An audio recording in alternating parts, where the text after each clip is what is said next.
What a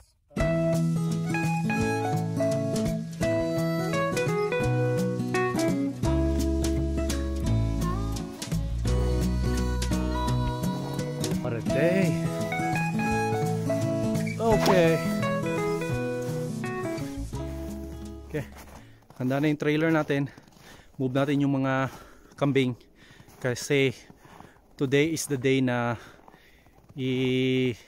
ilipat natin yung kambing doon sa kabilang farm kasi aalis kami ng Pilipinas by next week. So kailangan naming ipaalaga itong ibang kambing pero yung iba matitira pa rin just for a month.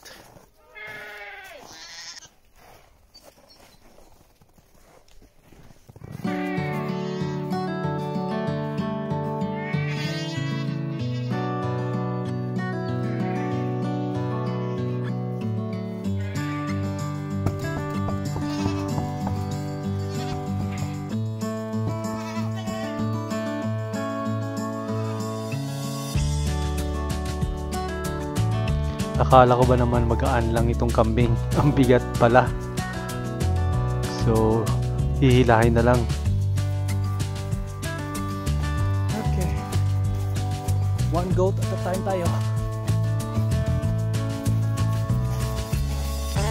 Ito yung mga kambing na gusto ko talagang ma-breed sa magandang quality kasi mga boar goat ito, so medyo malalaki. Ito yung pinakaunang mga kambing talaga na dumating dito sa farm, and nung nanganak sila early this year, ang lalaki ng mga anak, yun yung pinapalaki natin. Gusto ko rin maging breeder yun for the following year. Sinihintay ko at least mag 1 year old sila before natin i-breeding para at least nasa full size na sila before sila manganganak para safe tayo pagdating ng breeding.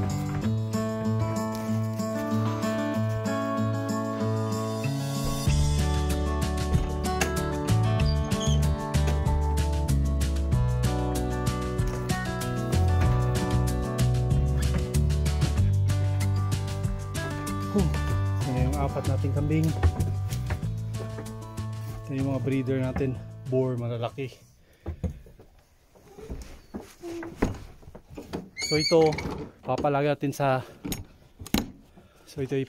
natin sa kabilang farm kasi bibreeding din doon para sa high quality na boar.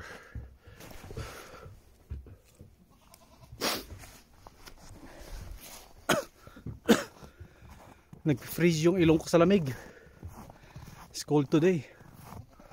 And dahil tanggal na yung iba, kailangan nating ilipat itong ibang kambing.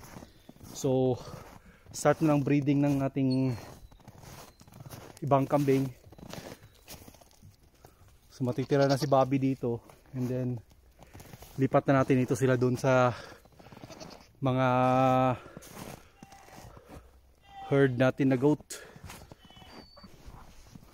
Hintayin na lang oats para madali silang sumunod sa akin. Open muna natin yung gate doon sa kabila. Okay, it's time to open the gate. Good.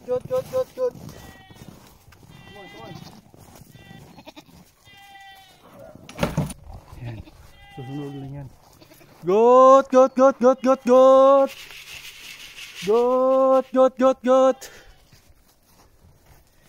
Easy herding. Okay, para mabilisan lang yung work natin. Good.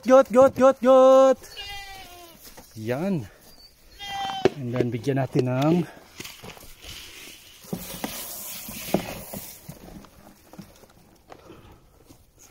okay, so dito na yan sila lahat for the whole winter. So wala nang matitira doon sa kabila. So itong lalaki natin, marami siyang tatrabahuin. Daming work para sa male goat natin. Para next year, marami na ulit.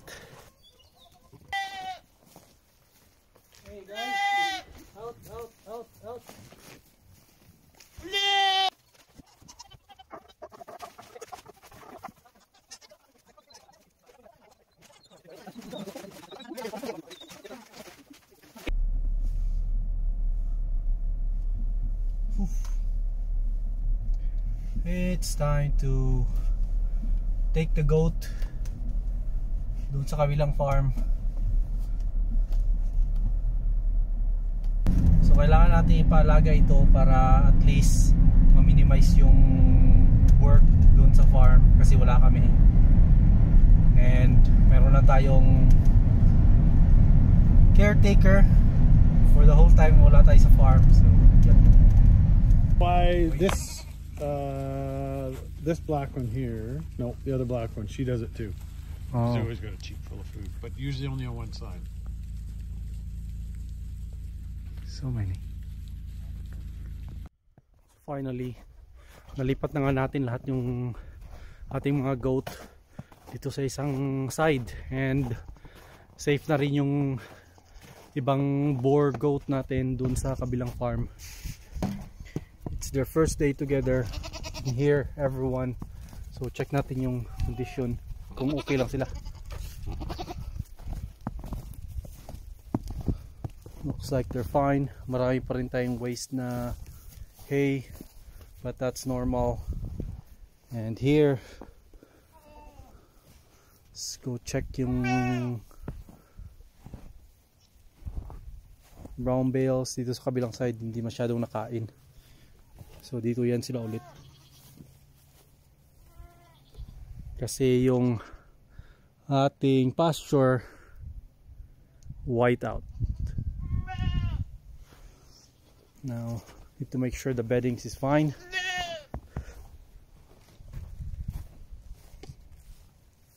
Beddings, so okay lang sila. Actually dito sa loob masyadong warm kasi dry, kasi yung straw bales nakadagdag ng warm. It's very dry. And time to work for you, buddy. Ito yung lalaki natin. Time to work. Hey bud, time to work para marami na ulit next year. So that's it.